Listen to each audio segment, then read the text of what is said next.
What's up guys? Tara samahan nyo kami gumala dito sa napakagandang lugar, Rio de Janeiro.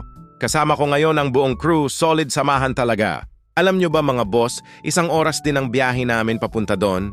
Medyo malayo pero sure ako na sulit ang biyahe at worth it ang lahat ng pagod. Todo ready na kami, todo gana at todo handa na mamasyal. Siyempre pag gala dapat may budget. Todo gastos kami dito para ma-enjoy lang talaga ang moment. Bili dito, bili doon, kain tayo ng kain. Wala once in a blue moon lang naman ito kaya sulitin na natin.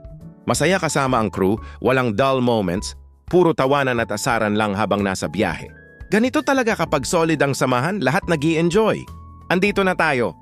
At syempre, hindi pwedeng mawala sa Rio ang pinakasikat na landmark. Umakyat kami para makita ang Christ the Redeemer. Alam nyo ba guys, sumakay pa kami ng train para makarating sa tuktok? Sobrang cool ng experience, ibang klase talaga ang view habang umaakyat kami. Medyo mataas pero carry lang. Pagdating namin sa taas, grabe. Nakakamangha talaga ang ganda ng rebulto at ang laki-laki niya. Sobrang ganda ng view ng buong Rio mula dito sa taas. Dito namin naramdaman yung peace at sobrang ganda ng nature.